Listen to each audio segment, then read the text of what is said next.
I'm Migo and the Frag Show, and now today I'm going to be reviewing the movie Ready Player One, directed by Steven Spielberg, starring Ty Sheridan, Olivia Cook, Ben Mendelsohn, with T.J. Miller, Simon Pegg, and Mark Rylance, with a lot of more people in this movie.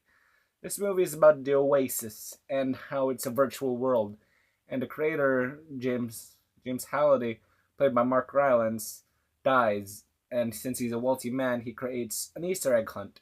There are like three hidden keys hidden in the game, and the first person to get all three wins all his money and has control over the Oasis. And since the Oasis is basically like the future of this world, basically you're like fighting for like the future of the world now, basically.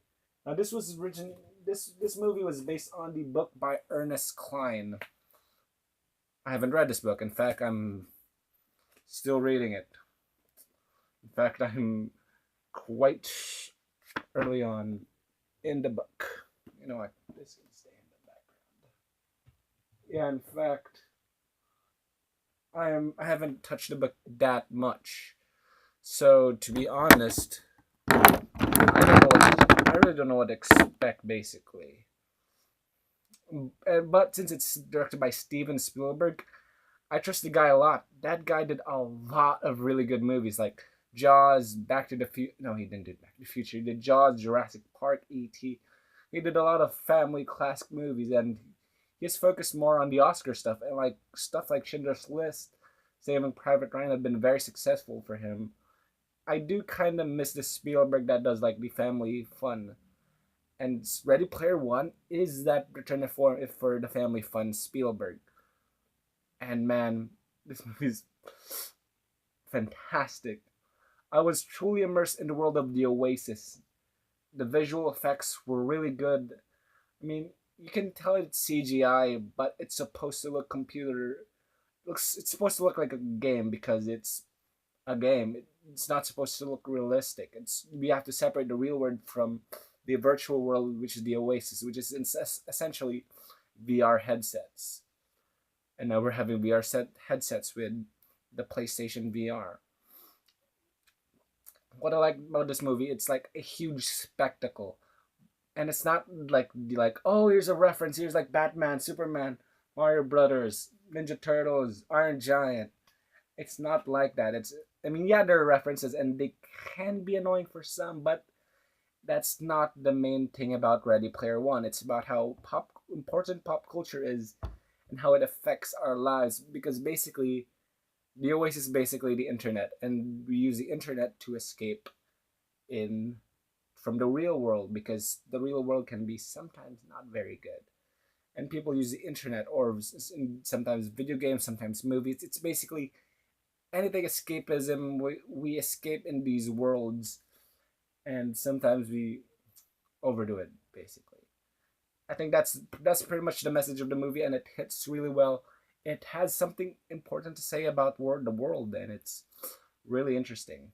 And and and don't get me wrong, it's like a like this movie is also really fun. Like the chasing in the opening with like the monster truck, like it's not Bigfoot, but with like the DeLorean and like King Kong, the T-Rex, that was like amazing. And since I was like sitting in like a Dolby atmosphere, like it was like rumbling. You can like feel the energy of the action sequence. Like I felt the energy of the cars, like vroom, like yeah. I was like, God, I'm so like like I was so pumped because the theater actually helped the experience, because I was like feeling like the energy and like my I love that sequence, and it's fantastic. I love that chase scene. The second scene was, I'm not gonna say it, but the way they get the second key was like, oh yeah. I'm not gonna tell you what it is, but it's really something special. The third key is basically pretty cool as well, and but the final battle is just like pure nerd fun. I mean, it's like I can't spoil stuff, but they really do amazing stuff with like You don't get that, but if you saw the movie, you can kind of get that. Well, how long has it? I've been filming 6 minutes. Okay, let's continue. Then the next part is like, oh, what? Oh yeah, I haven't talked about the actors yet. I thought they did an okay job. Could have there been more development? Yes. Ty Sheridan does a pretty good job as a lead, and he's not like McQuaid, who is like fat, I guess, because McQuaid was overweight. I haven't read much, but I did read a part where he was overweight. Olivia Cook was also okay as Artemis, or apparently her character's last name is also Cook, but the actress has a Cook with an E. The character has a Cook with without an E, so Cook played by Cook. Ben Mendelsohn is also really good as a villain. I mean, he's just he just fits the role of a villain well. I mean, he was one of the best parts of Rogue One, and here he plays like the corporate bad guy.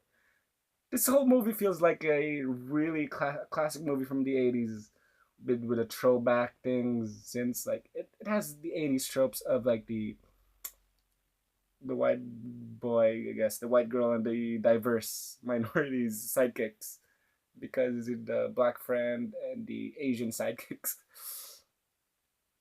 But hey, you hide in the oasis, and those kids did a good job.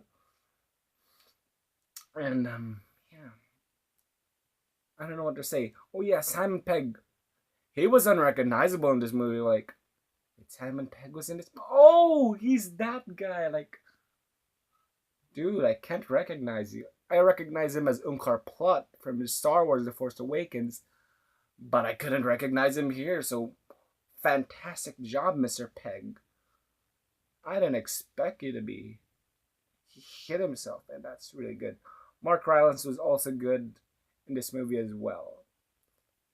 Overall, Ready Player One was a fantastic movie.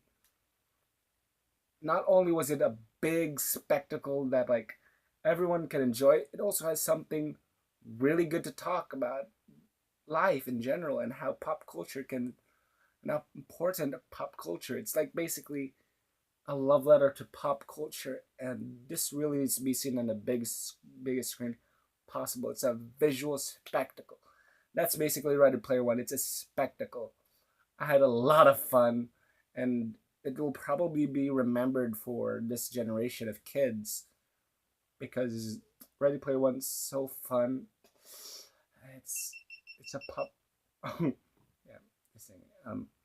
Ready Player One was a fantastic movie, and I fell in love with the world. I have never been this immersed in a world in such a long time. While the characters were not as developed as I wanted to, they were solid enough to make me like them and carry me throughout this entire movie. I'm gonna give Ready Player One a 4. You know what? I'm giving it a 4.5 out of 5. Yeah, I originally said a 4, but the more I think about this movie, the more I like it.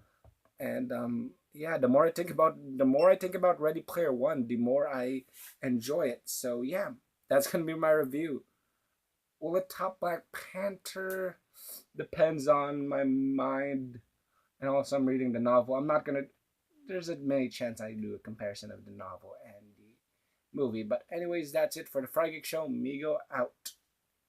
Next time is probably gonna be next regular review is probably gonna be Pacific Rim Uprising, and yeah, not much regular reviews. I guess there's Rampage. So most of the videos from now on will be Road to Infinity War movie reviews. So yeah, see you guys then.